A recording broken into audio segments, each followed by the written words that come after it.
ಇನ್ನು ಬೆಂಗಳೂರಿನಲ್ಲಿ ಫುಟ್ಪಾತ್ ಅತಿಕ್ರಮಣ ತೆರವಿಗೆ ಇವತ್ತೇ ಡೆಡ್ಲೈನ್. ಯಾರ್ಯಾರಿಗೆ ಲೈಸೆನ್ಸ್ ಇದೆ ಅಂದರೆ ಯಾರ್ಯಾರ ಹೆಸರನ್ನು ನಮೂದಿಸ್ಕೊಂಡಿದ್ದಾರೆ ಅಂಥವ್ರನ್ನ ಮುಟ್ಟಲ್ಲ, ಇನ್ನು ಉಳಿದಂಥವ್ರನ್ನ ಖಾಲಿ ಮಾಡಿಸ್ತಾರೆ. ಆಪರೇಷನ್ ಫುಟ್ಪಾತ್ ನಾಳೆಯಿಂದ GBA ವತಿಯಿಂದ ಆಪರೇಷನ್ ಫುಟ್ಪಾತ್ ಇವತ್ತು ಅವರಿಗೆ ಡೆಡ್ಲೈನ್. ಬನ್ನಿ, ಇದಕ್ಕೆ ಸಂಬಂಧಪಟ್ಟಂಗೆ ಕೃಷ್ಣ ಬೈರೇಗೌಡರು ಮಾತಾಡಿದ್ದಾರೆ. ಮಂತ್ರಿಗಳು ಏನು ಹೇಳ್ತಾರೆ ನೋಡೋಣ. ಪಾರ್ಕಿಂಗು ಮಾಡೋ ಆಗಿಲ್ಲ, ಫುಟ್ಪಾತ್ ಎನ್ಕ್ರೋಚ್ಮೆಂಟ್ ಮಾಡೋ ಆಗಿಲ್ಲ, ಮತ್ತೆ ವೆಂಡಿಂಗು ಮಾಡೋ ಹಂಗಿಲ್ಲ. ಯಾರು ಬೀದಿ ಬದಿ ವ್ಯಾಪಾರಿಗಳು ಕೂಡ ಸಿಗ್ನಲ್ ಅಲ್ಲಿ ಇರಬಾರ್ದು. ಪಾರ್ಕಿಂಗು ಮಾಡುವ. ಸೊ ಇದಕ್ಕೆ ಸಂಬಂಧಪಟ್ಟಂಗೆ ಕೆಲ ಜನ ಮಾತಾಡಿದ್ದಾರೆ. ಬನ್ನಿ ಏನು ಹೇಳ್ತಾರೆ ನೋಡೋಣ. ನಮಗೆ ನಾವು ಅದರ ಜೀವನ ಹೊಟ್ಟೆ ಮಾಡೋ ನಮಗೆ ಅದೇ ಇರೋದು, ನಾವು ಅದೇ ಮಾಡೋದು ಜೀವನ, ನಾವು ಅದರಲ್ಲೇ ಇದು ಮಾಡೋದು. ನಾವು ಅದೇ ಎತ್ಬಿಟ್ರೆ ನಾವು ಎಲ್ಲೂ ಹೋಗೋದು, ಕೆಲಸ ಮಾಡೋಕ್ಕೆ ನಮಗೆ ಯಾರು ಕೊಡಲ್ಲ. ಇವಾಗ ವಯಸ್ಸಾಯಿತು ನಮಗೂ, ಆ ಜೀವನ ಅದು ಹೊಟ್ಟೆ ಪಡೆಗೆ ಅದು ಮಾಡಿದ್ರೇ ನಮಗೆ ಜೀವನ. ಸರ್, ನಾವು ಬಂದು 20-25 ವರ್ಷ ಆಯಿತು ಇಲ್ಲೇ ವ್ಯಾಪಾರ ಮಾಡೋದು. ನಾವು ಜನಗಳಿಗೆಲ್ಲ ಏನೂ ತೊಂದರೆ ಕೊಡಲ್ಲ, ಫುಟ್ಪಾತ್ ಮೇಲೆ ಸೈಡಲ್ಲಿ ಹಾಕ್ಕೊಂಡಿದ್ದೀವಿ. ಈ ಥರ ಬಂದು ಎತ್ತಿಸ್ಬಿಟ್ರೆ ನಮ್ಮ ಜೀವನ ಯಾವ ಥರ? ನಾವು ಮಕ್ಕಳು ಮರಿ ಇರೋರು.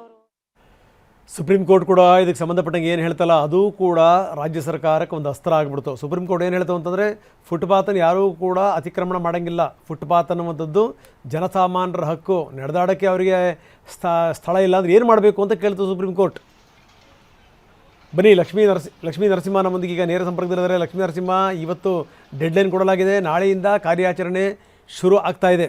ಏನು ನಡೀತಾ ಇದೆ ಹಾಗಾದರೆ? ರಂಗನಾಥ್, ನಾಳೆಯಿಂದ ಬೆಂಗಳೂರು GBA ಮತ್ತು 5 ನಗರ ಪಾಲಿಕೆಗಳ ವ್ಯಾಪ್ತಿಯಲ್ಲಿ ಬೃಹತ್ ಮಟ್ಟದಲ್ಲಿ ಫುಟ್ಪಾತ್ ಅತಿಕ್ರಮಣ ತೆರವು ಮಾಡ್ತಕ್ಕಂಥ ಅಭಿಯಾನ ಕಾರ್ಯಾಚರಣೆ ಶುರುವಾಗುತ್ತೆ.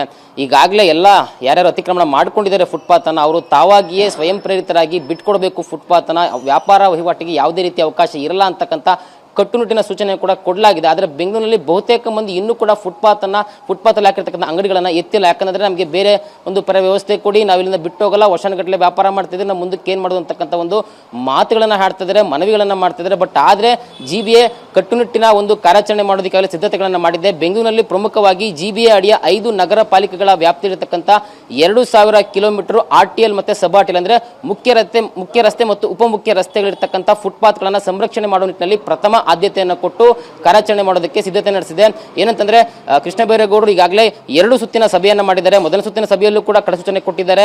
ಈ ಒಂದು ಕಾರ್ಯಾಚರಣೆ ಪ್ರಯುಕ್ತ ನನ್ನ ಜನಪ್ರಿಯತೆ ಕಡಿಮೆ ಆದರೂ ಪರವಾಗಿಲ್ಲ, ನಾನು ಈ ಕಾರ್ಯಾಚರಣೆ ಮಾಡೇ ಮಾಡ್ತೀನಿ. ಯಾಕಂದ್ರೆ ಫುಟ್ಪಾತ್ ಇರ್ತಕ್ಕಂಥದ್ದು ಜನಸಾಮಾನ್ಯರು ಮತ್ತೆ ಪಾದಾಚಾರಿಗಳು ಓಟ ಮಾಡೋದಕ್ಕೆ ಮಾತ್ರ. ಇದು ಸರ್ಕಾರದ ಆಸ್ತಿನೂ ಅಲ್ಲ, ವ್ಯಾಪಾರಿಗಳ ಆಸ್ತಿನೂ ಅಲ್ಲ, ಜನರ ಆಸ್ತಿ ಆಗಿರೋದ್ರಿಂದ ಇದನ್ನ ಸಂರಕ್ಷಣೆ ಮಾಡೇ ಮಾಡ್ತೀರಿ ಅಂತಕ್ಕಂಥ ಮಾತುಗಳನ್ನು ಕೊಟ್ಟಿದ್ದಾರೆ. ಅಧಿಕಾರಿಗಳು ಅಷ್ಟೇ, ಯಾರಿಗೂ ಕೂಡ ಭಯ ಪಡ್ತಕ್ಕಂಥ ಅವಶ್ಯಕತೆ ಇಲ್ಲ. ಏನೇ ಆದರೂ ಕೂಡ ನಾನು ನೋಡ್ಕೊಂತೀನಿ, ನೀವು ಕಾರ್ಯಾಚರಣೆ ಮಾಡಿ ಅಂತ ಹೇಳ್ತಾ ಇದ್ದಾರೆ.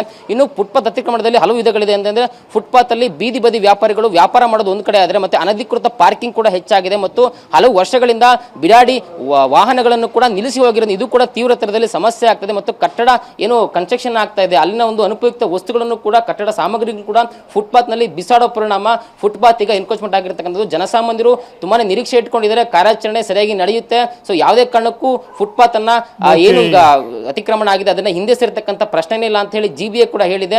ಸೊ ನಾಳೆ ಕಾರ್ಯಾಚರಣೆ ಯಾವ ರೀತಿ ಇರುತ್ತೆ ಅನ್ನೋದನ್ನು ಕೂಡ ಒಂದಷ್ಟು ಕಾದು ನೋಡಬೇಕಾಗಿದೆ. ರಂಗನಾಥ್, ಓಕೆ, ಧನ್ಯವಾದ ತಮ್ಮೆಲ್ಲ ಮಾಹಿತಿಗೆ.